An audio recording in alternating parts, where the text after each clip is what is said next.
Hello, it is Wednesday, January 29th. I am your host of Left Coast Live, Dieter McBusiness, joined as always by Stat Pat, Stateless Patriot. We are California lefties coming to you about national politics. And today, Stat Pat, we have a very special guest coming up with our theme of creative communication, the one and only Jim D. Bartolo, who is the author of a graphic novel that we are extremely excited to promote today called Fuck Billionaires. Beautiful, beautiful title there, Jim. Language, Jim, yeah. maybe that's where we should start, man. Where did the genesis of the title come up? Because that is just beautifully simple. Okay. Well, thank you. And I thank you for having me on, you guys. It's a pleasure to meet you both. I was saying beforehand, I have such a boring name. You guys are Dieter and Stateless Patriot. I will say I wanted to, one of my goals, if I could have my wishes, is how Christopher Mintz-Plasse, who's McLovin, can't walk anywhere down the street with, evidently, the rumor is, without everybody hollering McLovin. I want people to see me. I want to get to that level. Not really, obviously, but people will see me and scream "fuck billionaires." But there we go. But anyway, Jimmy D. To have, For now, just boring Jim. But yeah, I'm the writer and illustrator of Fuck Billionaires, and the title, to answer your question, is one of those things where trying to come up with the right sort of right, you'd hear it and you know what it's about. And sure. So it was my wife's idea. I had other, something else, billionaires, this and that, billionaires, and she was like, there's so many books out there with fuck this or that, and because I was worried about search functionality, and I'm a little bit of like an old school, like, don't swear kind of guy, but so much for that. And so that is the genesis of the title. It was my better half's great idea to have fuck in there. Mm-hmm. Nice. Well, I like it, man. So tell us a little bit about the message behind it, the inspiration to write it, because we have talked about since the beginning of the show, which is about a year old now, and I've mentioned it on the Humanist Report calls with Figueiredo, that the biggest thing, the left has a lot of things that the right doesn't, but the biggest thing that the left has that the right doesn't is creativity. Mm-hmm. And that's this project, Fuck Billionaires, this graphic novel, is a very creative way of getting your message out there. And I could see conservatives buying this. Well, thank you. Yeah, I am a lefty, and but I will say that I have people on the right in my family, as frustrating as that is at times, and I've not to go down this rabbit hole too much, but I have seen people on the right. One of the things I watch a little bit of MMA with some other like lefty dads that are very, very left. But we all have in various forms studied martial arts, so we watch a little bit of UFC, which is very problematic, and we won't go down that. But there's a couple of very Trumpy fighters who in the past couple months who came out very anti-Elon Musk, very anti-billionaire in general. Yeah. Sean Strickland and Bryce Mitchell. And I was surprised to see them be all, yay Trump, and then come out against billionaires. And I'm like, you're almost getting it there. You're almost adding the two together. We kind of covered that when it happened. Like, there's a whole schism because of the Vivek Ramaswamy thing, and clashing with a bunch of MAGA types who were like, H-1B visas. What the hell are you talking about? Like, what do you mean Americans aren't as qualified as the cheaper labor that we import here? Yeah. Yes. Yeah. And so the graphic novel, it kind of had its foundation. And I should start off by saying that I am anti-war. I'm anti-death penalty. This book is not a call to vigilante action or anything. Though, strangely, I will say that I've been working on it for 2 years, a little over 2 years, and I have a full script.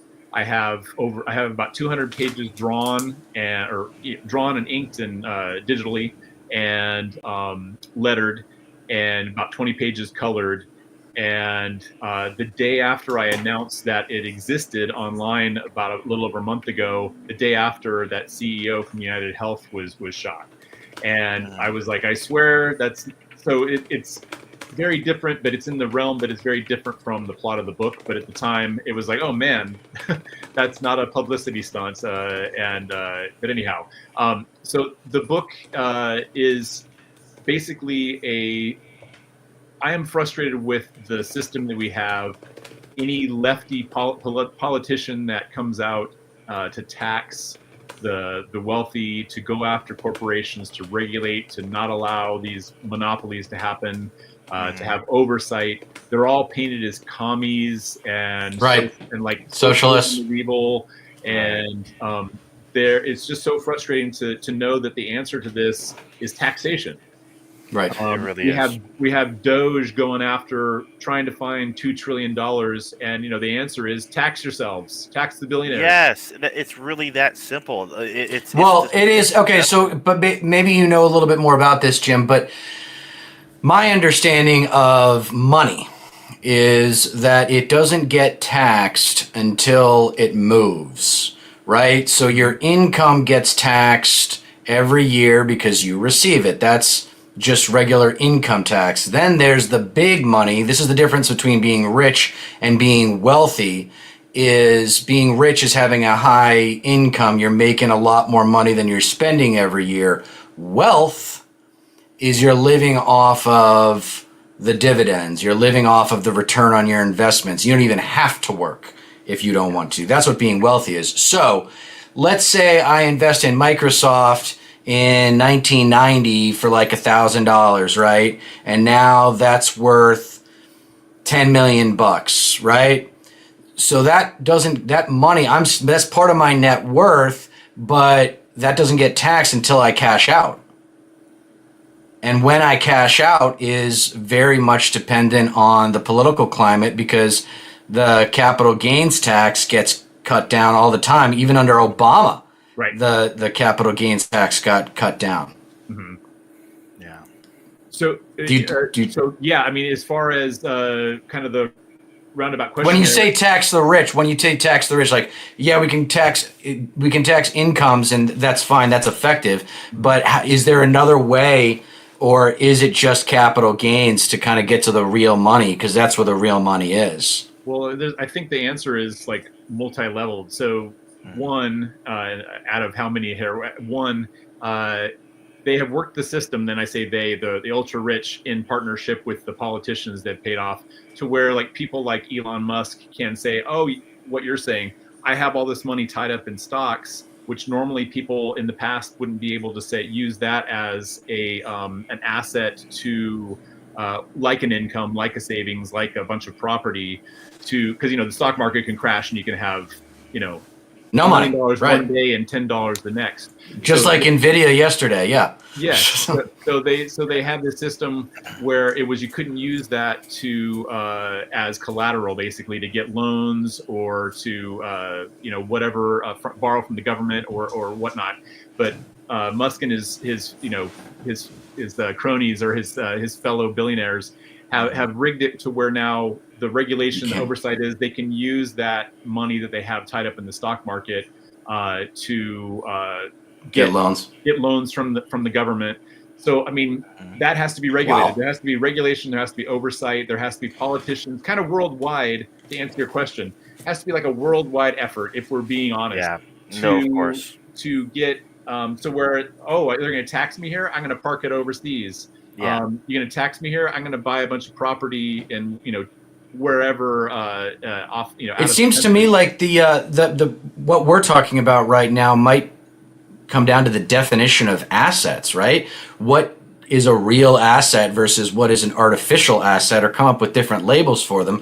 For example, if you own your home outright, then you should be able to get a loan from a bank because it's a real asset. Right. So if my home is worth $10 million, I go to a bank and say I want a $10 million loan. They know that if I don't pay them back, they can just take my house, and then by that point, the house has probably gone up in value. So a real asset like a house or a piece of real estate or even a car. I know that they're like loan sharking with cars now is like super popular because people are so freaking desperate.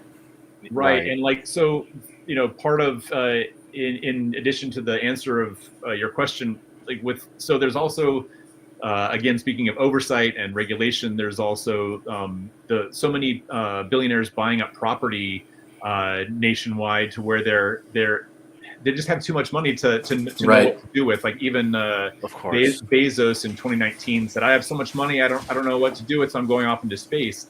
But so they have all these people buying up, hundreds and thousands of houses, and it not only they can then just basically leave them empty and have them as a tax write-off because again they've paid off politicians to have the laws and their benefits. So if they have a property sitting empty, they get a tax write-off. But also then when the three of us go out to buy a home or go to rent an apartment or go to rent a home, the property is more scarce. So you can't find a property that's for sale because a white real estate investor has blocks and blocks of all the houses that are empty, just purchased and just sitting on it for write-off. I know some rich. My understanding. I know some rich people, and my understanding is that real estate is the best way to hide your money from the government. I would say probably it is. Certainly I can't speak to that exactly as like an economist or something. But I mean, there's also other ways, and like we hear about all the tech bros and their billionaire tech bros and all the companies. Again, too much money. They're looking for things. In the old days, rich people would invest in paintings and be able to like kind of hide money as like I'm buying this art that is this inflated price that is now my painting that I have either displayed somewhere or hidden wrapped up in my basement or attic or whatever. But now that again so much money there, in addition to the real estate, in addition to stock market, they're also investing heavily into crypto, into NFTs at a time, now into AI. And they just get, so many of them just got a huge $500 billion government donation. Again, how are you going to pay for it when it's to the left, but or for any social program? But here's $500 billion to dump into AI. The day before. Believe me, you're speaking our language. I couldn't agree more. It's the most frustrating thing in the world. Yeah, it's like crypto for me, like always was. I recognize the necessity, or at least the demand for a product like Bitcoin, because untraceable transactions is appealing on an international scale, especially with like online gambling and stuff like that. So I knew when Bitcoin came out that it would be useful, or at least it would get used. I'm not saying it's a good thing, but I knew that there was a demand for that product. But then when I saw other coins come out, I'm like, what are these things? Like, I know what Bitcoin is for, but what is like Ethereum or whatever? Like all these random coins that have no value, and there's no reporting and there's no transparency in their value at all. No, of course. Yeah, I mean, time is decentralized. Go ahead, Jim. Oh, I'm sorry to cut you off there. No, you're good. You're good. The Trump coin that he released Friday night before his inauguration, it went from 0 to $70 billion in like 36 hours. Made him probably the most money he's ever made in his life. Mm-hmm. And then he just rug pulled it. Tons of people lose money. There's no regulation of. I mean, it's just so out in the open. The guardrails are off. It's like we are going to loot and take advantage of people. What you gonna do? No, of course, especially with the Trump administration in power right now, and the people that he surrounds himself with, we're pretty much shit out of luck when it comes to any hope for regulation for cryptocurrency as a whole. So it's just going to be one pump and dump scheme after another, and that's exactly what it was. Like that thing with the Trump coin or whatever the hell it was, he literally just scammed his entire base and just ran off with the money. And it's just this money that comes out of nowhere And it's like what we were just talking about with the $500 billion investment in AI infrastructure and whatnot. It's like, okay, so all that money's got to come from somewhere, right? But why are we putting it all there? Like, if we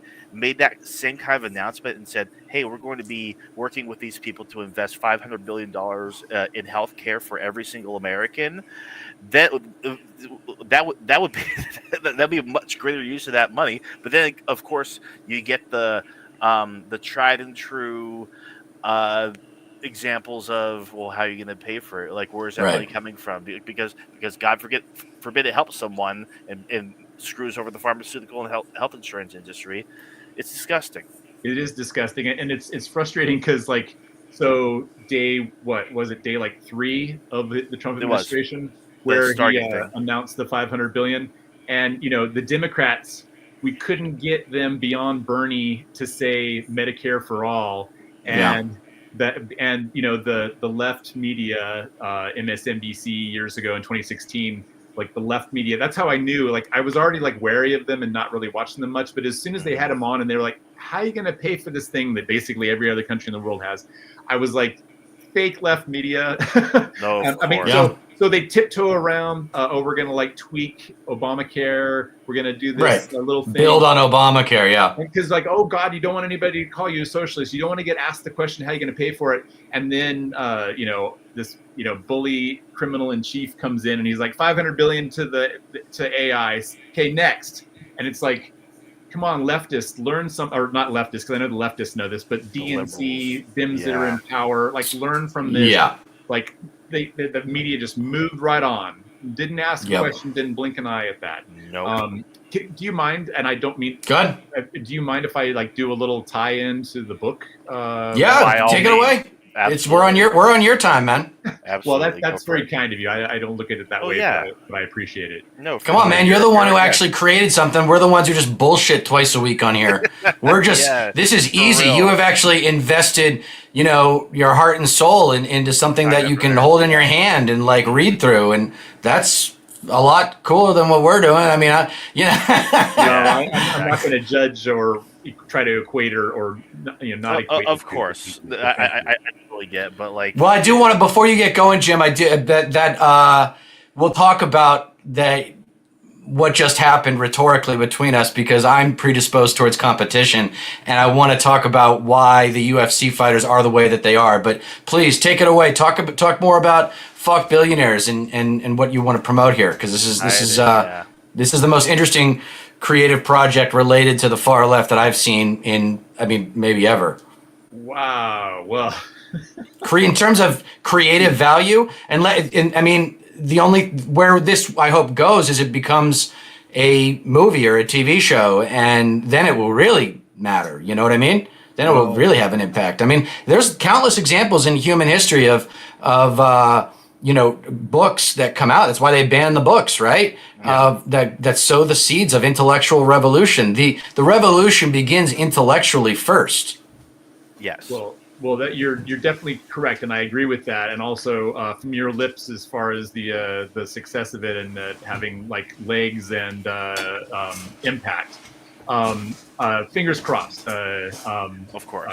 I'm not holding my breath, but that would be amazing. As far as again, like given all of the background of my political frustrations and like witnessing just money get more and more woven into, I look at it as like a weed that's like burrowing and wrapping itself around everything within the system of our body politic and our society.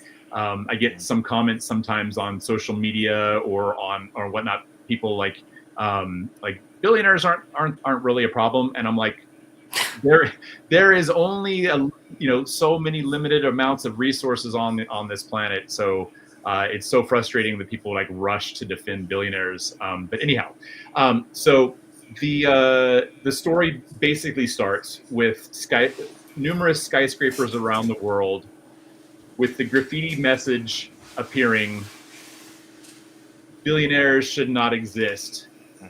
Get ready. There's no witnesses to the vandalism, and no group steps forward to Take responsibility. The media, as they do, rushes to cover the story because it's it's not just one skyscraper, it's numerous and it's worldwide. So clearly it's some sort of coordinated something. There's, of course, majority that is covered on the MSM is defenders of billionaires and their philanthropy and their this and that. But there's also people that are detractors of billionaires saying that they're a problem. The story is told through the lens of main characters as this story is unfolding, some of whom are in the media. Some of them are streamers, some of them are TV hosts. There's also like social media posts that we see sort of public opinion responding to things that happen. And, I was, again, to refer back to the CEO situation from a month ago, I was surprised to see the reaction be so online, be so, no remorse for the death of the CEO. But moving past that, so there's things I have that are happening in the book that I've seen happen since that CEO show that I'm like, hey, I called it right. So basically the 1% ignore this seeming threat that are on the skyscrapers, and but they won't be ignoring it for long is part of my sort of like tagline. Little bit of a spoiler: that evening, a billionaire is unalived in a mysterious, seemingly impossible way, and on his skyscraper, the message is left: one down, who's next? Billionaires should not exist. Yeah. And then the story like really hits the ground running there. And it's again born out of frustration of the answer. We've talked about it a little bit, and regulation and taxation. We've had people like appear at Davos. That there was that I think Norwegian speaker that appeared like maybe 6-8 years ago, who was like taxes. That's the answer. Other economists that are honest / to the left have also said taxation is the answer for a lot of these issues, but it's so difficult to make that a countrywide, let alone a worldwide sort of approach. So this story is born again out of frustration, and it's something where these people who are in control of so much are used to winning, have military groups and governments and government officials at their beck and call, made to worry and have to deal with the question of your money or your life. Right. Okay. That's actually a really good way to tie it up, because ultimately it's what it comes down to, especially if there's so much like mystery surrounding like how is this even happening, like how are billionaires being picked off, and like what's the structure and organization around it. It's something that's really predictive, because just because of the sheer amount of frustration around the world, not just in the U.S., with the ruling class, the obscenely wealthy, the people who literally have so much money that they don't know what to do with it, people who can literally solve that have enough money to solve every major societal issue several times over, and just the answer to the question is, how are we going to pay for it? You just say tax billionaires from now on. You say we're going to tax. You just say, how are you going to pay for it? How do you think we're going to pay for it? We're going to tax these superhuman wealth accumulators. I mean, it's absurd. I mean, so this has been a problem in every dominant economy in human history. Yes. And it leads to the internal collapse of that economy, whether it be ancient Rome or whatever. And it collapses. There's a revolution that takes place, or the government withers away so much, or the society withers away so much that they get invaded and overtaken by another country. But in this country, I wonder, after this Luigi Mangione assassination of whatever his name was, nobody remembers the victim's name, right?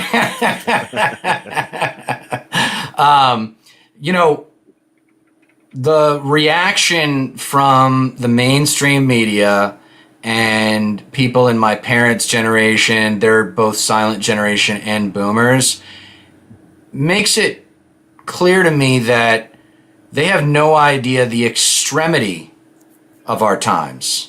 They have no concept of how much worse things are now than when they were our age.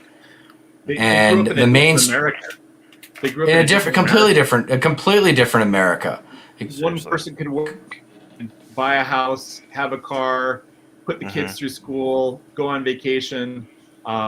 Everything is just gone exponentially, just upward, upside down. The costs are through the roof. Where income hasn't grown. I cut you off. I apologize. You got me riled up. No, that's what we're here for. Honestly, I mean, I got so much stuff to spew here pretty soon.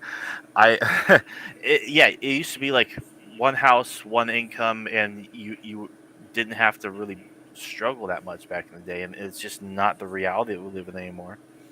Right. Absolutely. It's pretty wild. One of the sort of analogies that I'm sort of like tinkering with as a frustrated explanation of things. It's like you sit down at a table with a group of friends to play Monopoly. You open the box up, you take the instructions out, everybody passes out. Okay, you get this amount, blah, blah, blah, and you start the game. But in this case, you open the box and you take out the instructions, and all the money and property cards are gone. And you look over at your friend, Tom over there, and he's got all the money in the cards. You're like, what? He's like, read the instructions. And you're like, and he's like hired a team of lawyers and paid off politicians to change the rules. And you're like, oh, he gets it all. We have to fight over the crumbs. Okay, nobody would play a board game like that. Why do we agree to like live in this sort of situation? And again, I'm not calling for like a violent revolution, but I mean, when you see things, historically going like this, I mean, the French Revolution, that didn't happen, without cause and without similar. Exactly, and it inspired the U.S. to be founded. Like a lot of the founders were very inspired by the French Revolution. And what was the lesson of the French Revolution from the founders? It was no nobility. There shouldn't be a nobility in America, and there is a nobility in America. And that nobility has become much more transparent, I think, on Inauguration Day. See, I think that might come back to bite them in the ass. The fact that they stood up there with him and were like, this is okay.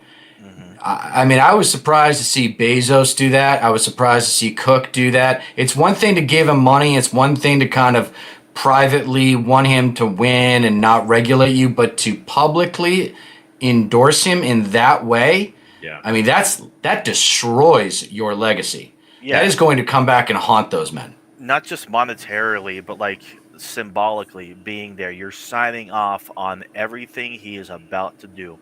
Well, that's what I mean with the legacy, is that it's like, is your $500 million yacht really the most important thing to you, Jeff Bezos? Like, don't you want your kids to go on and use all that money you made and do some amazing things with it?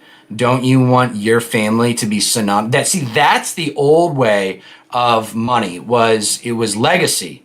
It was about, my kids aren't going to have to work, but they're going to do some pretty amazing things because they don't have to work. They're going to raise money for charity. They're going to make documentary films. They're going to run for office and actually be good politicians like FDR and TR. Like there used to be a tradition among the culture of America's wealth that would motivate better behavior by those at the top.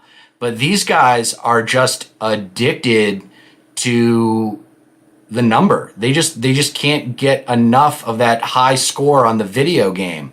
Like it's just like at some point, and this is, because I come from privilege, and I went sailing with the kids of billionaires and stuff like that, and there was a humanity in those people that I don't see in these new figures, these tech bros. Like they think they're the Messiah. They think They they're God. think they think that because they are on the cutting edge of the global economy, they are immortal. And I think they might find out, at least one of them sometime soon, that that's not the case. So I don't know what's going to happen next. I don't know how revolution manifests. I am calling for a nonviolent sociocultural revolution akin to the civil rights movement. But obviously we need a leader and we need a plan. And the good news is that I talk about the rule of three from Karl Marx, where he said history repeats itself, first as a tragedy, second as a farce. And that was actually riffing on a Latin philosopher, ancient Roman philosopher. But anyway, the point is that the Civil War repeated as a tragedy in the civil rights movement, because while we celebrate the civil rights movement, ultimately the results of today's world indicate that it did not go as far as it needed to. And then it has now repeated here in this moment. I believe we are in the middle of it. It started on January 6, 2021, but it still has yet to get hot. It's like a civil Cold War almost, and it's probably going to get hot sometime in the next 4 years, because this is outrageous what's happening. It's outrageous. Absolutely. And the blind faith from the MAGA crowd, who are just getting screwed over. And it's like, I don't feel sorry for them anymore, because they've had 8 years to figure it out. They've had 8 years to figure it out on their own, and they haven't. No. Yeah, it's pretty wild. I just can't get over how in your face it is. And like, I do wonder how long that brazen sort of star power can last for Trump. And well, it's a cult. Call what it is. It's a cult. He's a cult hero. Oh, absolutely. Yeah. The fact that he was able, it was kind of scary, even from the jump back in 2016, he was able to temporarily, falsely, phonily adopt some of Bernie Sanders' sort of talking points about, kind of like tinkering, almost saying Medicare for all, but not really saying it. And obviously not real do populism. It. Yeah. But just say it, and like you watched all of the MAGA crowd sort of go, yeah, that, and then he gets in. Nobody holds him accountable. He doesn't do it. He never mentions it again. Yeah, and I have concepts of a plan. Yeah, never followed through on it. Literally, yeah, it's just weaponizing the language of popular figures who actually believe in what they're talking about, but Trump doesn't believe in anything. Yeah. The hubris, I couldn't fucking agree more. Astounding and sickening. Yeah. It's an understatement. It's crazy. I don't even know if hubris is the right word. I think it's just straight up sociopathy. They have no conscience. They have no conscience. They just don't care about anybody that's not in their circle. And this is where I want to place the blame. You remember what George Carlin said about the baby boomer generation? I sure did. And it has inspired me for my life's purpose now is to destroy the legacy of the baby boomer generation. My life's purpose, and specifically baby boomer conservatives. Yes. And by whom I was raised. I mean, baby boomer and silent generation, they might as well be the same. Like, come on. Like the silent generation people that are left over who were born before 1945, like whatever. Like they all have the same attitude, at least the conservatives do. Yeah. And I feel for the baby boomers that did the Greenpeace and did the protests and whatever, but they sure as hell didn't do enough when Bill Clinton was president. And, they didn't do enough when Barack Obama was president, which actually was a while ago now. Yeah, it's pretty crazy how far the right has drifted or careened, or what's more drastic than drifted, where you can't convince a MAGA sort of cultist follower that, Clinton, Obama, Biden were kind of Reagan, maybe a little bit Reagan to the left, maybe a little bit left of Reagan, but they were mostly kind of Reagan politicians. The Republican Party's just gone so far extreme to the right that you now see the center, slightly left as extreme. I mean, yes. I know people who think CNN is just super liberal and that Bernie is just insane and that AOC is the devil. And I'm like, dude, these are like centrist, center-left politicians in Europe. Yes. Like, So, They really are. so what I say, I said that about in all my commentary on Trump. The historical comparison is not Reagan; it's Reagan on cocaine, which is basically Barry Goldwater and George Wallace. Those are the historical comparisons. Trump is our generation's Barry Goldwater. Trump is our generation's George Wallace. Yeah. Trump is our generation's Reagan on cocaine. Like that's what he is. I was saying that like Obama and Biden and stuff are kind of equivalent ideologically, right? Well, Clinton, to Reagan, they are to Bernie. Well, part of and let's move on from the baby boomer conservatives to the baby boomer liberals, who are the real problem because they control the DNC, which is the only institution, as best I can tell, that has a chance of counteracting the negative effects of the Republican Party. And they don't seem to even agree with us that the system is broken. No. They don't even seem to acknowledge that the system has failed, that Bill Clinton was a bad president because of NAFTA, because of the crime bill, because of telecom. That's the most underappreciated one. Yep. And then because of Glass-Steagall, which is probably the biggest one. Yeah, all these things that Reagan wanted to get through and the conservatives wanted to get through and couldn't, and then he came in and he was like, "I'll do the third way and watch me pass all these things that the Republicans wanted to do. Aren't I a great liberal Democrat?"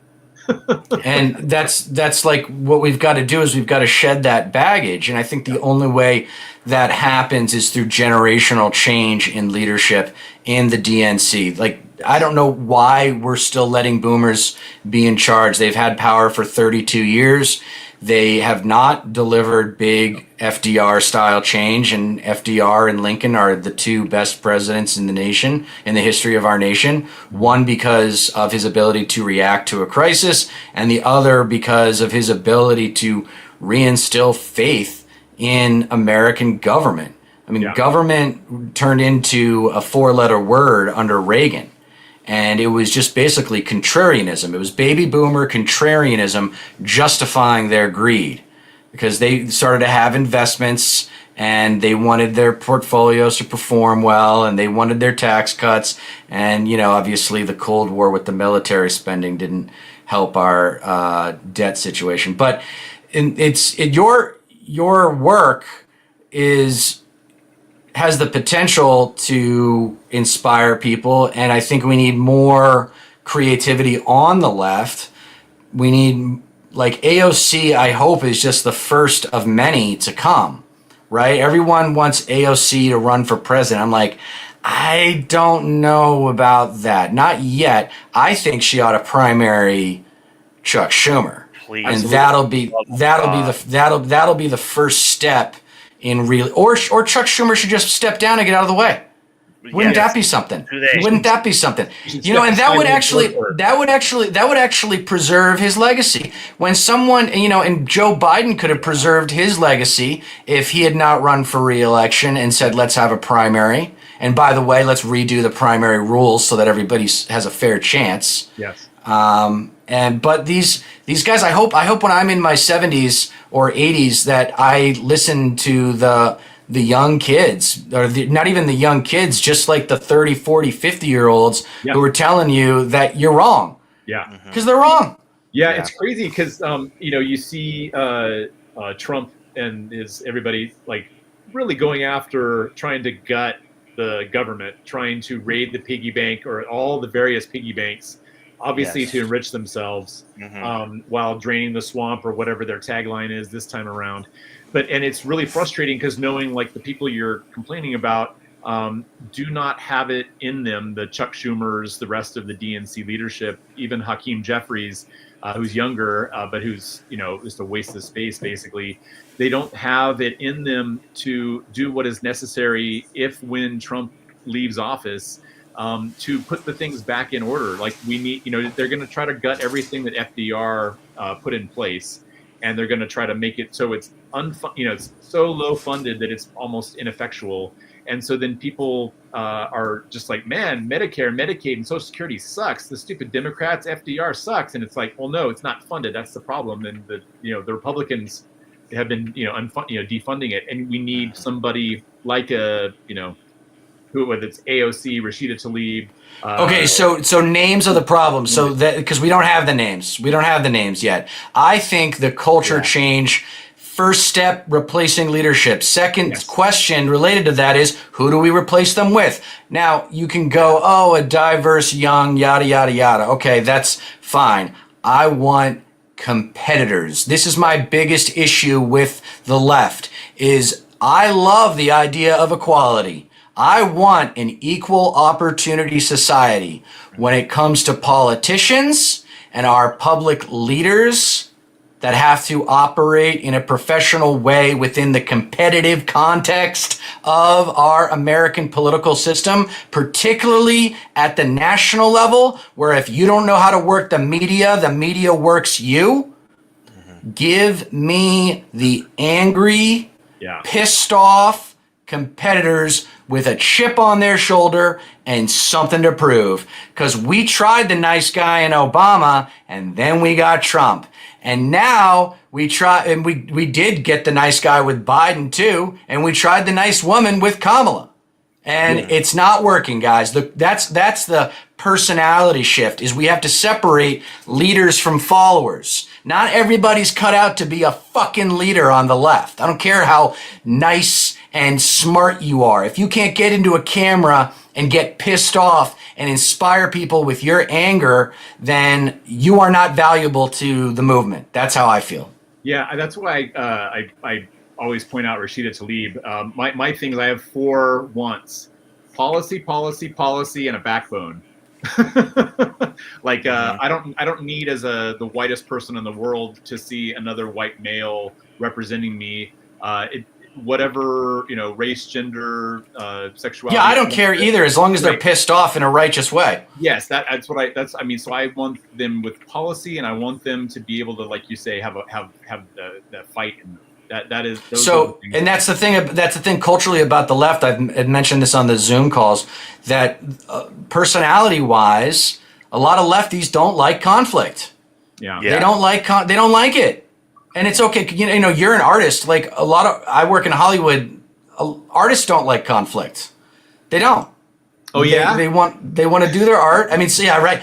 Some do. And there are competitors that become artists and they end up doing really well because they work hard. But when you talk about these UFC fighters that are kind of starting to grow some balls and go anti-MAGA, they're kind of finally, they probably have a woman in their life that is kind of cluing them into the reality that it's like, honey, not everybody's a competitor. Not everybody wants to kick ass. Not everybody wants to wake up every day and beat somebody. In fact, when you go to other Western civilizations, you realize that the competitive people are in the minority. Whereas in America, and that's what happened in the beginning part of our interaction, we're predisposed to compete, particularly men who grew up playing sports. Oh, sure. And we don't think about how our personalities have changed. Now the good news is that we have the tools to make a lot of these truths available to the public at large, but the lefties aren't I shouldn't say the lefties, it's just the neoliberals aren't talking about how to change. And they're hypocrites, because the DNC is supposed to be the party of change. It's like, well, if we can't change internally, how the hell are we going to affect change externally? Right. Yeah. Mike, good to see you on there, buddy. We'll see you on the next one. On the Zoom. Oh, you got to become a member. It's wicked cheap. It's only like $1.49 a month. Yeah, it's wicked cheap. And I got some news. I got some creative. I got a creative session. I'm gonna ask Mike if I can have like 10 minutes of everyone's time to talk about a potential project that I'm working on. But so what's your plan now? So you're trying to get the Kickstarter money raised, and then that'll give you the money to publish it. Is that right? Yeah. So basically, the goal amount, it sounds like a lot, and it is a lot of money. It's $35,000, but I want to make it clear, like, that's not just going to me. The basically, to publish anything, if I don't know how aware of publishing or self-publishing or anything, anybody watching this or you guys are, to get like 500 copies of something printed that is, 200. This is a 280-page full-color graphic novel. So to get like the first few hundred printed is a lot of money. Then when every like 250 or so you add on to that, it's much less amounts of money. So right. The initial print run, it's scale. Yeah, it's scale. Yeah. So it's quite a bit, and then it tapers, like it goes from here to here like a lot, and then it just kind of tapers up a little bit as you add even hundreds of copies to it. So the printing, the shipping the books to me to be able to mail out to the supporters, I have to hire a colorist or a coloring assistant to help me, because I'm doing all the drawing. I did all the writing. I'll do all the lettering. I'll do the coloring. But there's a coloring assistant that I'll need to hire to help me.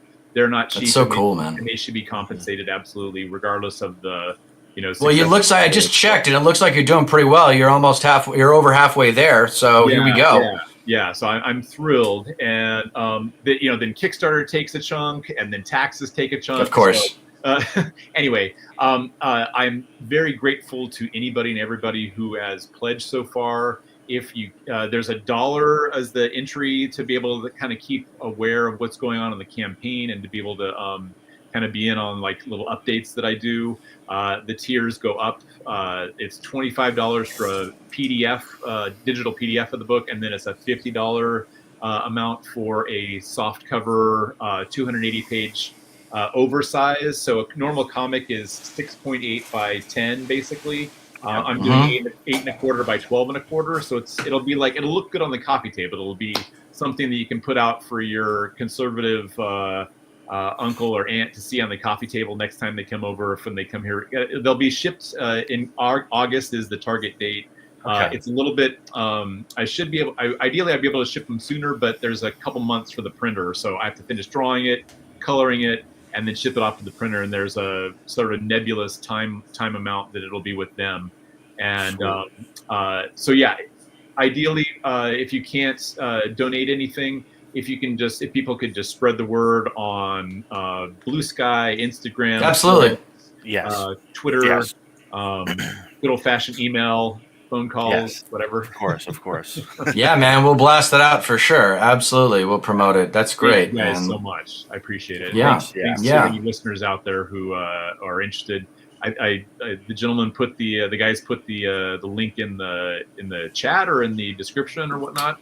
I put it in the description. I'm going to put it in the chat right now. Okay. Yeah.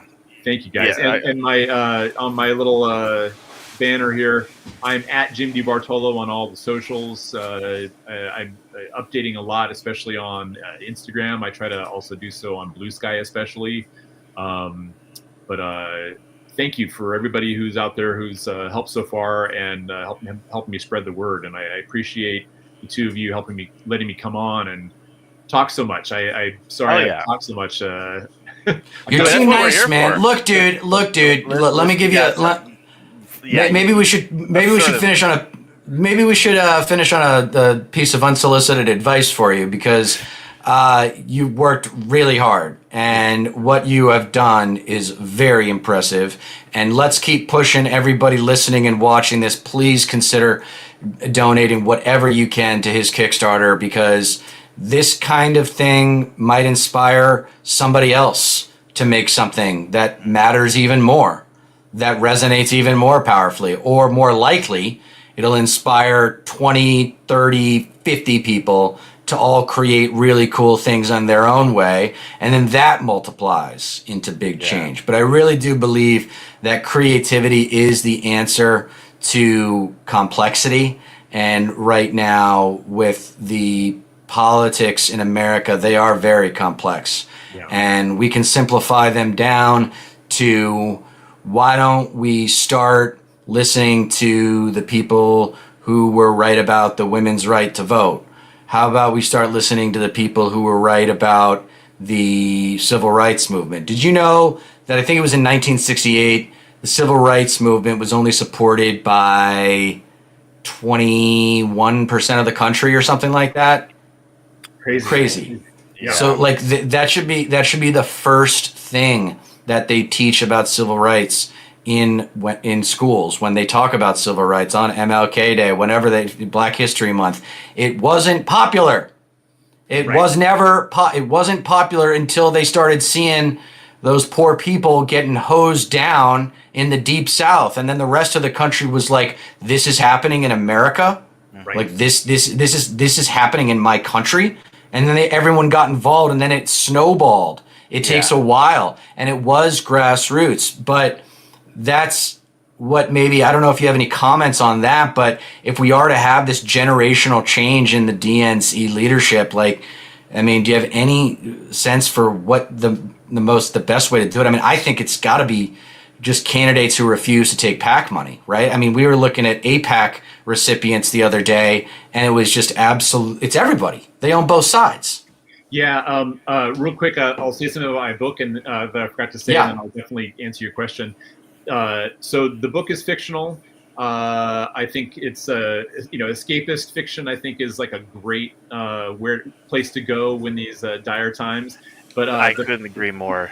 Escapism in general is kind of crucial, given just like the man-made horrors that capitalism is delivering to us via Trump every single waking day. It's been a very, very, very rough 9 days for sure. So escapism is 100% important. And like, what better way than just diving into a comic book? I couldn't agree more. I agree. Well, thank you. Yeah, and so the facts and statistics that I have in the book are based in reality. So there we go. The book is fictional characters, it's basically our history as it is, but names and situations are changed to protect the not so innocent, and so they're it's a fictional story, but when you can, like you mentioned at the beginning, could this go to like a conservative or whatnot? I believe so, because I'm not coming at it having like, the main character isn't Bernie Sanders with his daughter AOC or something. You know what I mean? Like it covers the issues, and it has people reacting to things. I believe as close as things would happen in reality, as far as some of the things that happen story wise. And I think that is, can be related regardless of your politics. As far as whatever my 2 cents is on leadership or whatnot. Yeah, I mean, I've felt like for well over 20 years that like Pelosi and Schumer and the others that are on the left that are in leadership, they're so beholden to the donor class. Yeah, they it's been immensely frustrating. Like. Yeah, kind of feeling like they would rather have Trump both times than a Bernie, than an AOC, than a whomever on the left, because they can fundraise off of how evil Trump is, and get that second refrigerator for their ice cream and all that kind of stuff, Dude, so many people got rich in this election. So many consultants got so rich in this election. Yes, and the lesson learned is to try hard enough that you can say I tried really hard, but win or lose, whatever, I still made my money, like so many of those consultants. But that's the culture of loserdom on the left. Is like, oh, we tried hard, we tried. Well, you didn't win. Yeah, Medicare for all and a ceasefire, you win. I don't know if you watched my Why Kamala Lost video, but basically I think we got to get down to defining terms in a productive way, and a loser isn't someone that we should feel sorry for, because a loser is someone that refuses to learn from their mistakes out of pride, out of just being an underdeveloped child. Like, I mean, there's whatever reason, but winners still lose. And nobody wins everything. Tom Brady lost 3 Super Bowls. Okay, is Tom Brady a loser? Absolutely not. He's one of the best winners ever, right? So, this culture of inclusion is great, but what's more important now is understanding the cultural divisions between winning and losing, because we've been on the losing end now for a really long time. A really long time. Yeah, new leadership is key, and money out of politics, like you say, money out of politics. Yeah. Yeah, we couldn't agree more. Yeah, fucking corporations are not people, citizens united. Oh my god, there's so many things to talk about. No, of course. It's why we do a weekly or bi-weekly show, depending on. But that's the frustrating thing about Blue Sky is I'm not seeing momentum behind DNC leadership change. I get the classic counter comment I get is don't attack allies. Right. Yeah. What? Yeah. Learn. Like, aren't we supposed to be the side of learning? No. Yeah. Like Democrats need to wake the fuck up. They're literally like they've all gone missing. Like. And these confirmations, they're like all these people are getting confirmed, like 99 votes in the Senate. I don't know, but well, I mean, at least on party lines for the Hegseth. Hegseth was the one that was close, and that's the one that J.D. Vance. But everything else, the Senate has confirmed him in healthy numbers. Yeah. Crazy. They can't even do the hashtag resist right. You know, not even the bare minimum. Yeah, they're all literally asleep at the wheel. There's like, well, Obama went to the inauguration. Clinton went to the inauguration. W went to the inauguration. Why? Why was this time different? Yeah. Why was this time any different than 2016? This is an abomination. Yeah, like Trump is literally like in a much more dangerous position, inarguably, and they're all up there like they're fucking friends. It's like, yeah, it's a big club, and you ain't. Yeah, Trump making Obama laugh, like that pissed me off. That pissed me off. Yeah, I was like, no, dude, you don't treat your enemy like that. You give him the cold stink eye if you got to be in the same room with him. You fucking stare him down. And that's what I'm trying to teach the left, man, is how to fight. Because, she said in her goddamn campaign, when we fight, we win. And I'm like, how can you even say you know how to fight after this? Yeah, I think it's that's something that I find immensely frustrating, that it seemed like they were on the right track, and then all the consultants and the Biden people and the Obama people kind of stepped in and were like, you can't do this, you can't do this, you can't have to talk about that.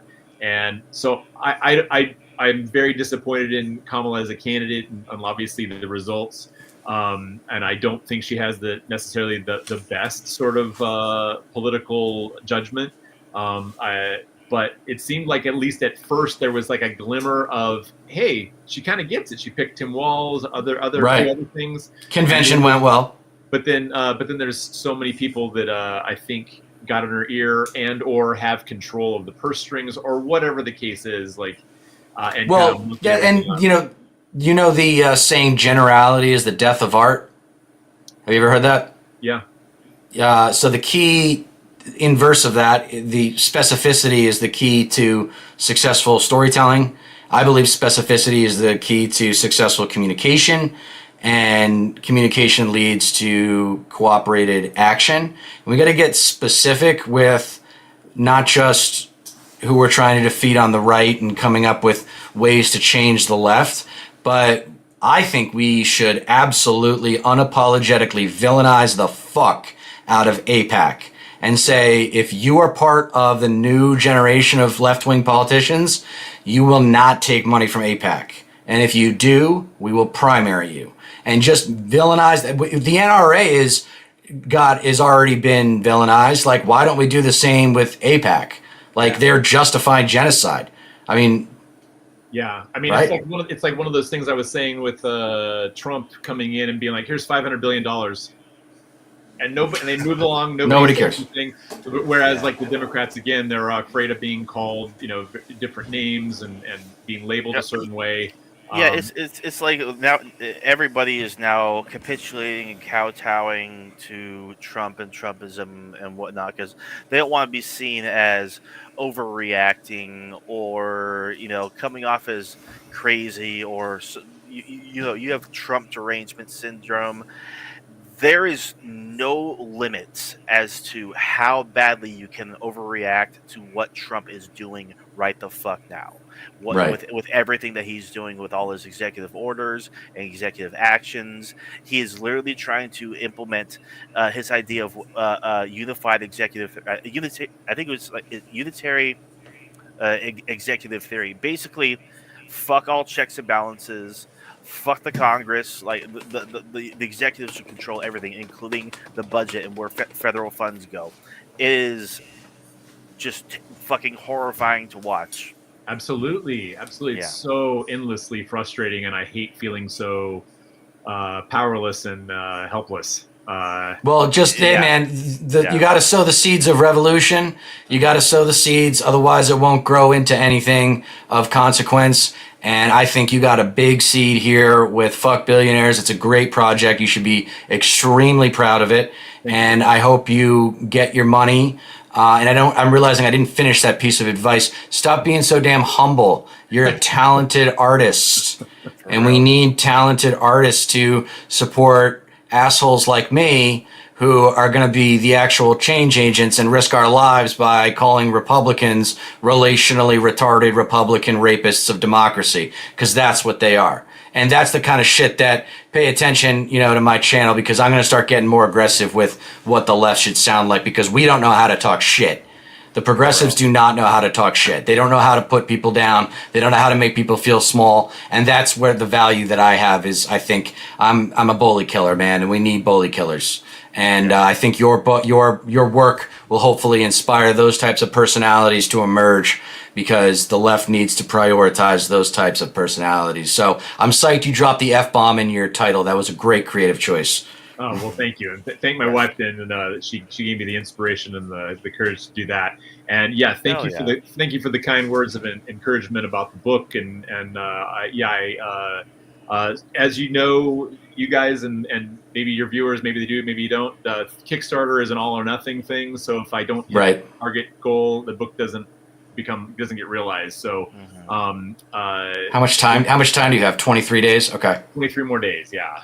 And any spreading the word is everything. So I appreciate everybody who's able to do that. And thank you guys so much for having me on for so long, and for all the words of encouragement and just the kindness you've shown me. I appreciate it. Yeah, get the hustle on, man. We'll get on the socials for you, and see if we can't get you to hit that number, because it's really important that this project see the light of day. That would be incredible. I can't thank you enough for your help. And of course, it's nice to chat with you guys. Of course. All right, Jim. Good seeing you, man. We'll talk again soon. Sounds perfect. All right. Bye bye. Thanks much. Nice guy. Such a good dude. Yeah, he's the man. He's a great guy, and I was thrilled to see him get a lot of exposure and support through the progressive YouTube community. I think we need to unite now more than ever. Maybe we should talk about progressive. What do you want to talk about? You got a lot on your mind, I know, and that was kind of my interview. So I appreciate you letting me do that with Jimbo. But what do you want to talk about now? I don't even know where to start. Megan, if you go to the actual the Kickstarter. Oh yeah, I'm gonna get on. Scroll down a bit. There's actually you can see a frame from the comic on there, I believe. It's all listed down in the Kickstarter itself. God, I don't even know where to start. A constitutional crisis on our hands. A terrifying thing. I guess we could start off with that. Trump's executive order and it's just chaos. The Office of Management and Budget to conservative chaos. I'm going to the green screen studio tomorrow. Maybe I should, and then thinking about what I'm going to do. Maybe I should call the episode "Conservative Chaos" or something like that. Yeah, shock and awe. It's fascism. It's here. The goal is to sow as much discord, discontent, demoralization, and chaos in general. Shock and awe.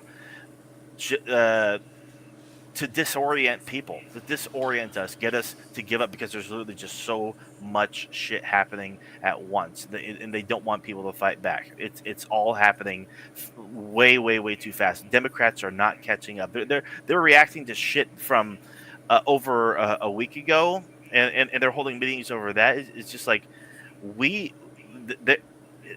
nobody can keep up.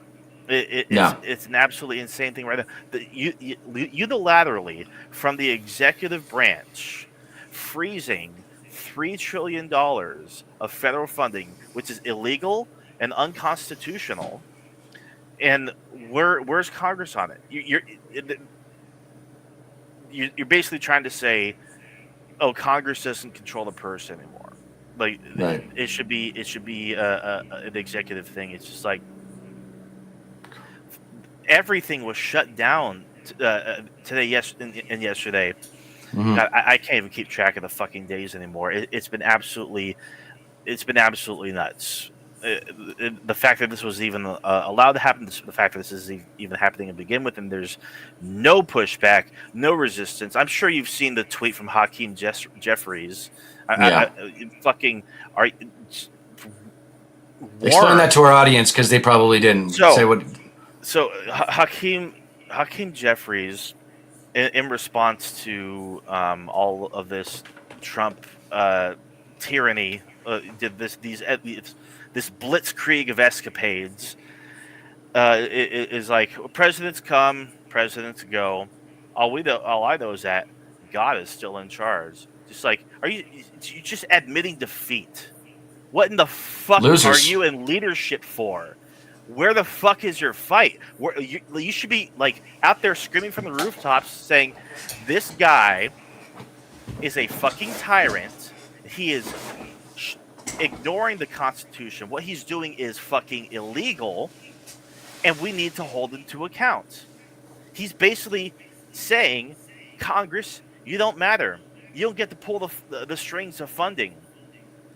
There was an act passed. I forget what it's called, but it's from 1974 that says, if Congress passes federal funding for a program, whatever, you have to spend that funding.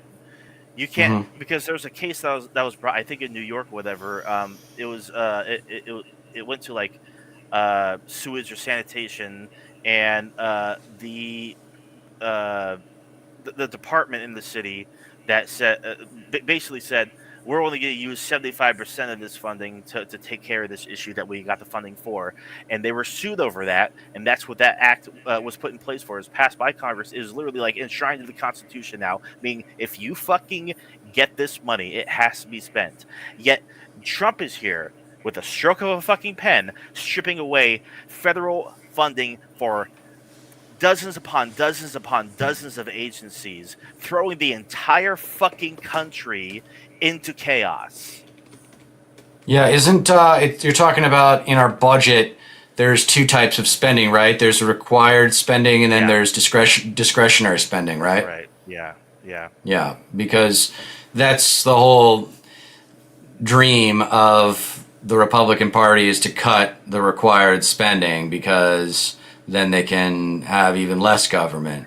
They're obsessed with small government. It's like, do you guys not remember World War II? Do you not remember coming out of the Depression? Do you not remember all Eisenhower, your boy, the last good Republican president? Last good Republican.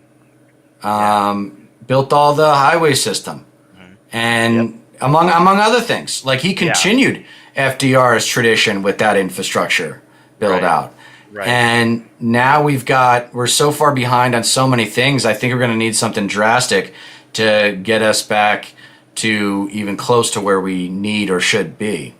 No, of course. And the fact that we have to like the fact that this can just be happen this can just happen at the snap of a finger, and you have to wait for countless states, if not every state, send lawsuits in to the federal government saying, like, this is literally a violation of the Constitution. Like, there are a separation of powers for a reason. The executive branch cannot do this. The chaos is the point. And like, how long is litigation for that kind of thing going to occur? Like we know that this shit's fucking illegal, yet it's still allowed to happen anyway. Well, he's going to push it to the limits. Yeah, the judge blocked it, and I guess the Trump rescinded it afterwards. Rescinded the memo, but the executive order is still there. He literally implement it any fucking time he wants in the future. It's not going away.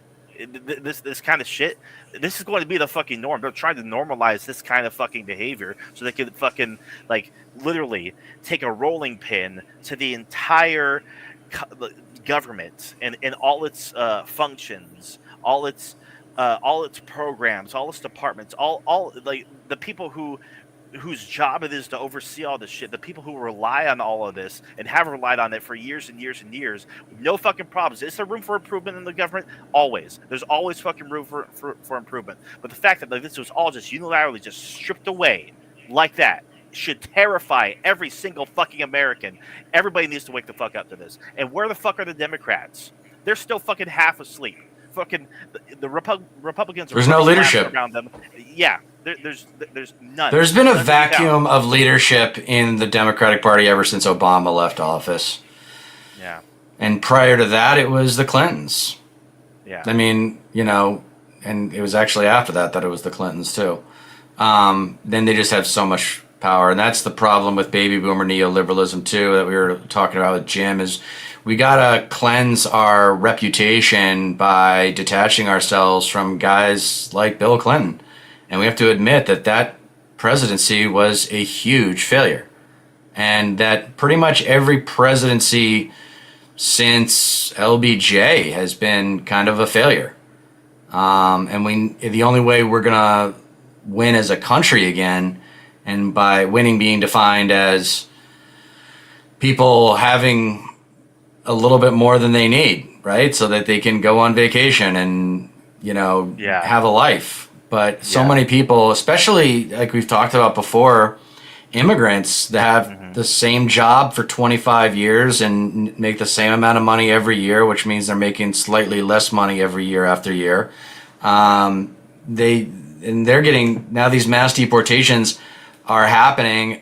It's not the image problem that I thought it would be yet, but I think it's on its way. They're trying to avoid that. You know why? Trump just announced that they're going to be building a migrant detention center at Gitmo that can house and shelter 30,000 migrants. They don't want it like this is a camp. This is a fucking camp. This is where he's going to send all the worst illegals, the worst migrants.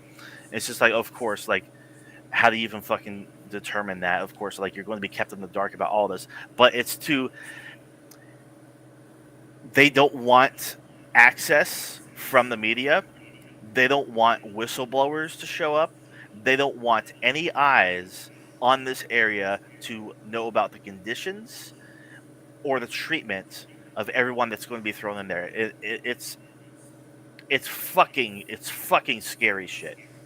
Well, my reaction to that is 30,000 isn't that many. It's a camp. I mean, but my reaction to this 30,000 isn't that many. There's going to be stuff that takes place within the continental United States that like is going to be disturbing. It's going to get caught on camera.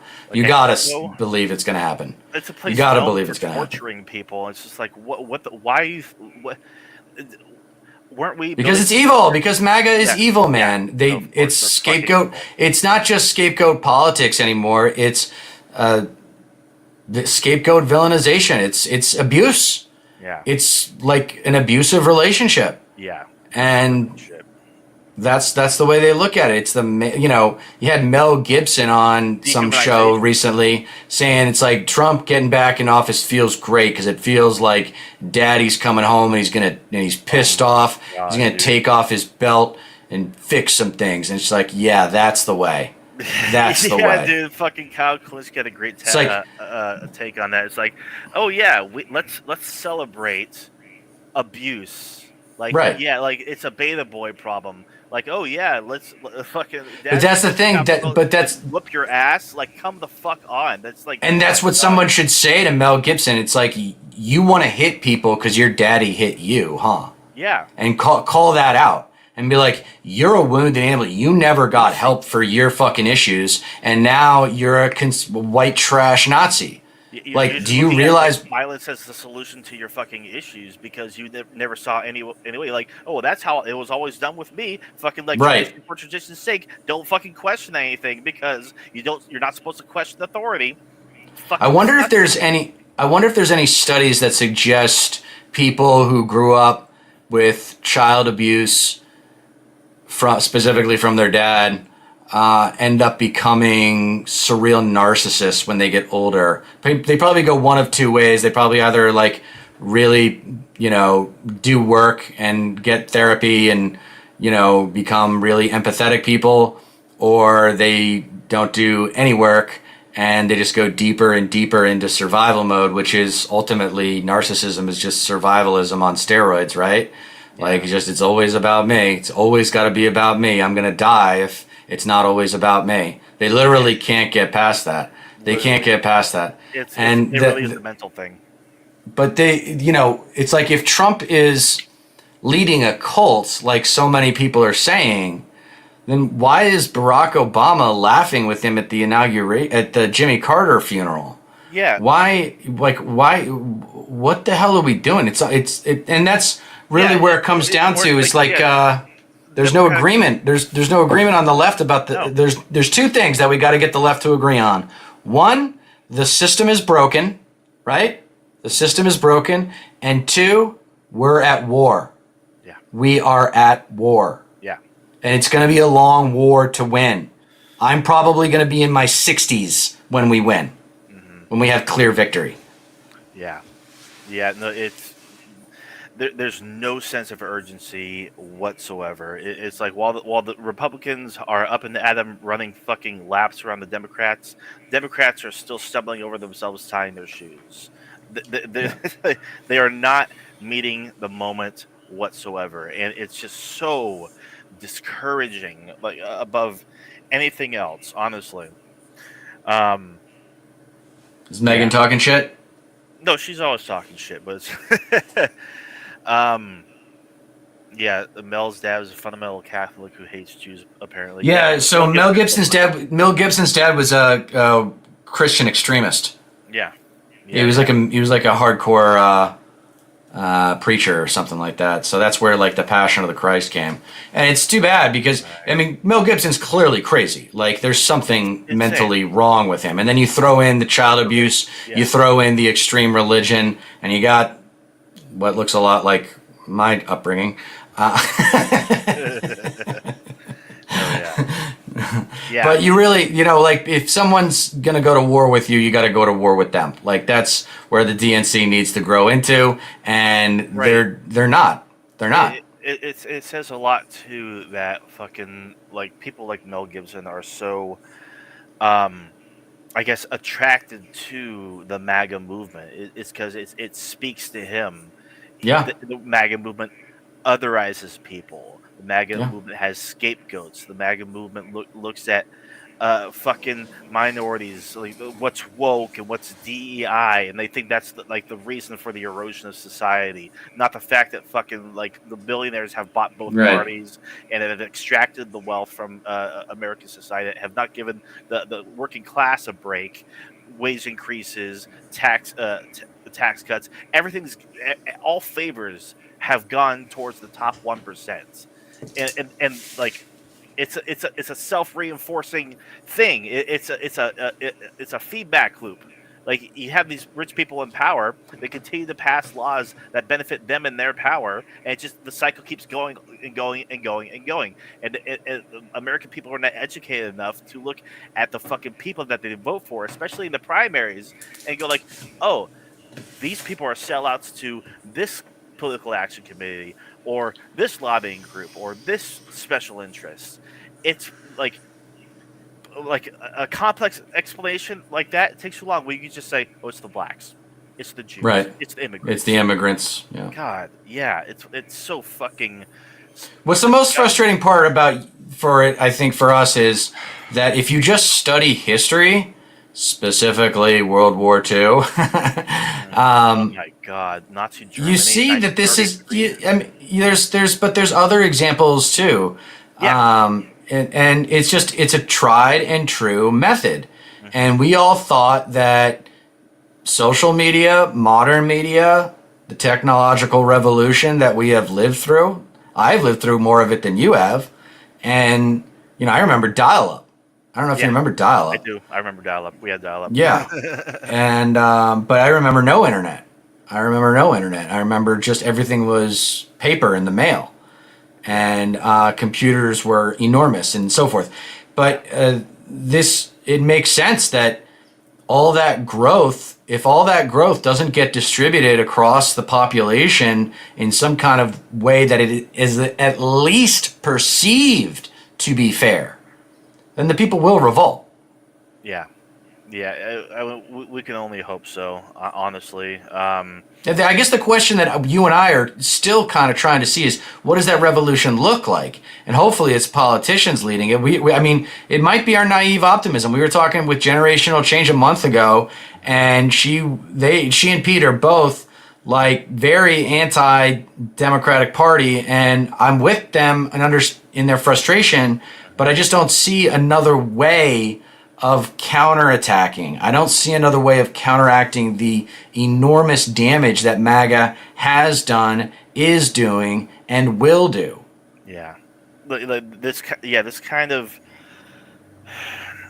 it needs to be directed. There needs to be actual like centralized messages. There needs to be people leading it, because if it isn't going to come politically, it's just going to end up being curbed by Trump's new surveillance state. Like they literally want to strip away any semblance of rights that protesters have. I think there's a startup policy in, I think, Florida that basically says you're not allowed to go within 25 feet of a law enforcement official, a police officer, if they're on duty and doing their job. That's just a blueprint for something that can be implemented federally. Right. It's going to be different everywhere, obviously, but it's like your right to protest is on its fucking last legs at this point. Like, because like if something really does hit the fan to where like we see a civil uprising comparable to the George Floyd protests, where we saw millions of people worldwide protesting, it'll just be quelled by fucking Trump's jackboot thugs. And he'll bring the army in too. He'll like call up. Yeah. Fucking like that's why they have places like Cop City in Georgia. It's so like they can literally like train in urban warfare how to quell violent protests. Right. They're preparing for the next fucking civil rights uprising, the next George Floyd protests and shit. Like that money's not going to fucking fixing crime or fixing poverty, which is the leading source of like a lot of petty crime and violent crime in these fucking cities and whatnot. They're not looking at alleviating homelessness. They're not looking at like, for crying out loud. You have one of these fucking evil pieces of dog shit on, I think it was CNN, arguing that if children want like free lunches, why don't they just work for it? Like, are you fucking insane?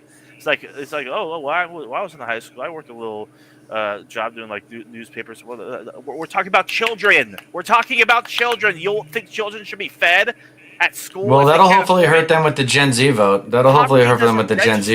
Yeah, poverty just doesn't register to these fucking pieces of shit.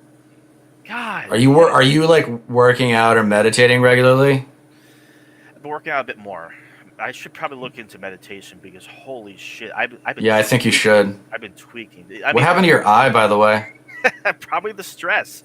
Honestly, it was probably after the stream that that we did the other night. I threw up a lot. Ooh. God. After I You drank. had like a popped up blood vessel? Yes. Yeah. Oh. I woke up the next morning, and fortunately, there's no pain. Oh man. Yeah, no pain, and It'll go away. It'll take like a few days. Yeah, I mean, it's aesthetically cool, but I mean. Yeah, I mean, you know, I'd vote for you. But yeah, this guy looks pissed. So frustrated. Yeah, no, I really fucking am, and I should. I mean, working out is great. I've been. It's been rewarding, I should say that, and I should probably look into a lot more meditation, because, I mean, you and me both. This is what we do. This is our interest, and like it's so easy to get created. It's our passion. Yeah, we've been following this shit for such a long time. It's easy to become disoriented because, especially with just the flurry, the blitzkrieg of executive orders and executive actions, we've probably only touched on like fucking 3% of what's been passed by the White House so far, like in these streams since he took office. It's overwhelming, and it's why when we were talking to Jim, why I was saying that escapism is so goddamn important, because if your mind's just so occupied by what if or uncertainty or how is this going to impact the people that I care about, the people who don't have the means that you and I do, the people who literally like have to rely on SNAP or Medicaid or Head Start or whatever the fuck. It's like, if this shit's in jeopardy, like where are people going to turn to? It's terrifying to think about, and that kind of shit rocks me to my core. Like I've lost sleep over it, especially early on. But it's like I gotta remember not to let all of it get to me, because like I'm a very, very empathetic person. So like if I see just unnecessary suffering, like literally shit that's been like shit like it was unthinkable like 5 years ago, a decade ago, and the fact that it's like slowly and surely becoming normalized is frightening. It should frighten anybody, honestly. The thing that I'm realizing is going to be the biggest personal challenge is to be patient and to be kind with other people left of center who do not automatically believe that I'm right with respect to my proposal for an aggressive progressive strategy, using anger as the primary emotional vehicle to deliver a message of systemic change. Mm-hmm. Yeah, that's going to be my challenge. It's going to be like, because I'm going to be like, have you not done your homework, and do you not see what's going on? And the answer is going to be no. They haven't. They don't understand. Like, what happens now is going to affect us for the next 10, 20 years. I mean, you really want the best example of that, it's the Supreme Court. I mean, for the people that didn't show up for Hillary in 2016, it's like that right there is reason enough for you to really regret not showing up in that election, no matter who you are, because that Trump was able to get 3 judges, and he's going to probably get 1 or 2 more in this term. It's very disconcerting. Pack the court. Like, pack the court used to be such a faux pas, and now it's going to be embraced. Every lefty that wants my respect is going to be like, yeah, we're going to pack the court, and we're probably going to impeach the Trump judges. No, we're probably going to go after the Trump judges. Wish they should have been impeached fucking anyway. God, like, oh my, just incompetence all around. Incompetence, incompetence in just willful, just ignorance as well. It's like, you don't think that like these judges should be removed for how corrupt they are. Like, I will say this: in the Supreme, when it comes to the Supreme Court, there is nothing in the Constitution that says that they have the final say on any ruling. I thought they had judicial review. Don't they have judicial review so they can reject anything that comes through Congress? It might. I might be misremembering. It might be like enforced. Might be another. I forget. I'll have to look it up. I forget where I read it. I've literally, if you've seen my Twitter, if you've seen my Facebook, I'm just like posting like fucking 20 times a day. So it's just lost in the fold. But for what reason would they be impeached? Corruption. I mean, Clarence Thomas is a pretty easy one. Violation of ethics. Took donations. It's literally just pay to play shit, like just corruption, taking bribes as it were. But of course, that's how a lot of Congress operates. So I mean, that's one thing that's just been way too normalized over the past fucking several decades. But yeah. I don't really know where to go from here. I guess progressive YouTube has been interesting with this Cenk and Anna stuff. Maybe we should talk about that. Because if we're gonna, if we're got to regarding Yeah, go that, ahead. but what exactly? How did Shank's appearance on Generational Change go? It was interesting because I didn't think Jen and Pete would be supportive of Cenk's recent moves to do things like a sit down with Charlie Kirk. Charlie Kirk is as MAGA as it gets. Yeah. And I don't think finding common ground with them on anything, even like money in politics, because in order to get money out of politics, you need to change the Supreme Court. So, like, then they're not going to be with you on that because of abortion. So it's really pathetic, I think, for Cenk and Anna to bail. Or it's okay, so it's a couple things.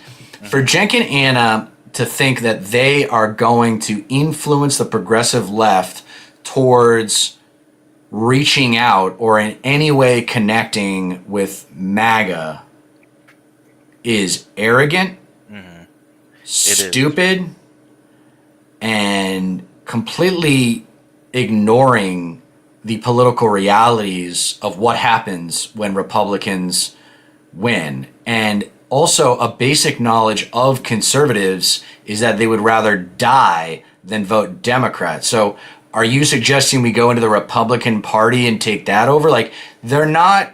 There's no consistency. They don't seem to be taking into account at all the political realities of our system, which makes me think that the whole thing is just a pathetic effort to stay relevant. That's it. That's literally it. That's why fucking Anna Kasparian, for example, has been going on all these conservative shows, or like trying to be like, hey, I actually agree with you guys on this thing and that thing. Maybe we can get along after all. And it's just like the issue is people like Charlie Kirk.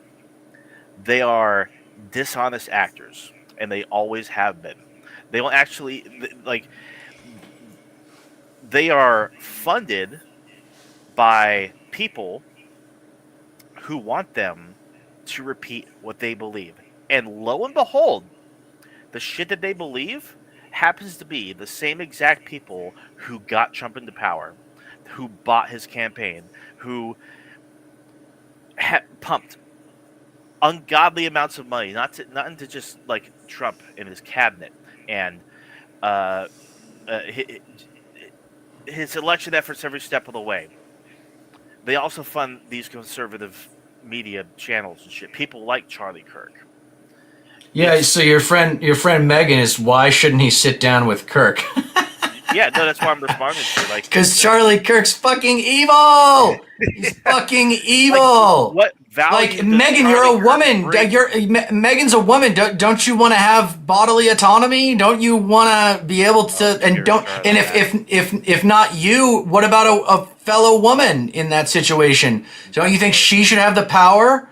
Like, it's not up to us. Nobody else has to bear the burden of a pregnancy other than the fucking woman. Even after the birth. After the fucking birth, the mother has to take care of the kid. Yeah.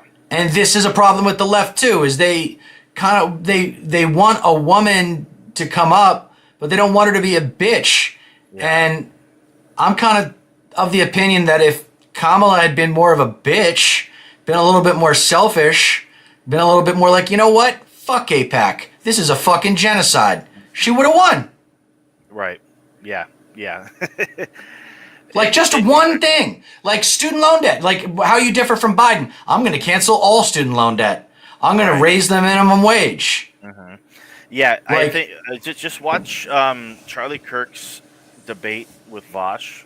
I think Vosh wiped before with him. I think he also debated Sam Cedar at one point. Like, pretty much any Sam Cedar debate is worth watching. Yes.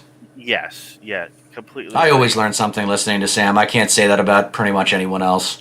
No. Yeah. Like, he's very, very knowledgeable. I was watching his live show today, and he was just absolutely pissed at just the lack of response from the Democrats. It's just like these people are half asleep. Like Yeah. Chuck Schumer should step the fuck down. Like none of these so-called leaders are meeting the moment. Nor either they don't understand what the fuck is happening, or they understand what's happening and they just don't care. They're incompetent. Trying So to Chris Ross he from what topic? That it was a multitude of topics. They actually debated on Tim Pool's show. I think 2 or 3. I think maybe 3 years ago. I believe, but yeah, it's incompetence. I wonder if we could get some sort of unified message behind getting Chuck Schumer to resign and then having the governor appoint AOC as the senator from New York. That'd be cool. I heard that the new Because he's not up for re-election for another 4 years, 3 years. oh god. Yeah, he was elected in 2016, which means he was re-elected in 2022, which means he's not up for re-election until 2028. We can't even get him out in the next election. We have to wait another one if he decides to stick around. Yeah, I heard that the new New York governor is actually not very fucking well liked. I think Katie something is her name. So I doubt that she would even. She's definitely not a liberal. She's definitely like a more like center right. Yeah, one of those kind of Democrats. So if Chuck Schumer were to step down, she would just pick another Chuck Schumer. Yeah, it's so disgusting. I mean, there are a few people that are coming out and like making like just like sounding the alarm, like, hey, like Trump is literally trying to be a fucking tyrant right now. He's trying to stretch power thin so no one knows who has dictation over what. He's trying to like create as much chaos as possible so that way he can fucking it's unitary executive theory, whatever the fuck it is. And Senator Chris Murphy is one of them that's just making everybody as aware as possible. It's like we need to call this for what it fucking is. Like this is we can't fucking play around anymore. Yeah, and then of course there's the RFK Jr. hearings today. Michael Bennet having some good moments, Bernie Sanders having some good moments, but he's going to be fucking appointed anyway. Oh yeah, they always all get appointed anyway. The confirmation hearings go how they go, and it just doesn't matter. And that's part of the reason why people think it's a sham, because it just looks like it's all for show. It's like, wow, this guy's really a piece of shit. Is he going to become our Secretary of Defense? And he's like, yeah. Yep. So why are we even bothering? Yep. Why are we even bothering with this? I mean, this guy is a fucking absolutely unqualified to lead the country's Defense Department. I hope he. I mean, there you go though. There's an opportunity for the Democrats to get the military vote. Is to just lean on Hegseth's incompetence, because it's going to be incompetence. Yeah.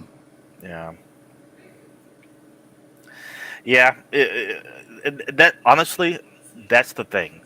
One of the only hopes that I have that this new administration is not following the first 53 days of Hitler taking power in 1933 Nazi Germany is the incompetence, because so far the erosion of the administrative state, the attack on civil rights, doing everything through executive order, like a blitzkrieg of orders as fast as possible to disorientate the system.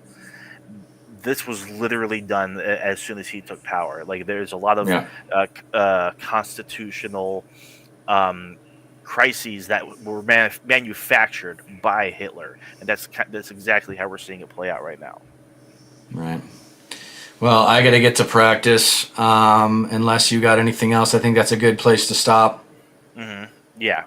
No, Megan. I'm saying I'm hoping that Trump and his team are not as competent as Hitler was. That's what I'm hoping. But that's the only source of hope, because there's no sense that, I mean, the Democrats should be running for 2026 right now. Like, they should be like, we're going to obstruct everything, and then we're going to take away power in Congress. They need to have a message. They need to have. They need to have a multitude of messages. They need fucking energy, for crying out loud. Like, we need like there is so much going on right now. Like, that is just ripe for the plucking, so to speak. Like, any Democrat can come out as a leader right now and point out every single thing that Trump is doing to undermine everyday Americans. Like, it is like, there's an abundance of shit. Just take your pick. Yeah, before you take off, I guess the last thing I'll say, I'll probably keep streaming for a little bit, but okay, well, call me later then, because I want to talk to you about something. Of course. I feel like I'm gonna. I posted this later fucking couple days ago. I feel like I'm going to say the following more than anything else for this foreseeable future, if trends continue. I told you / you were warned. This is identical to what the Nazis did in the 1930s.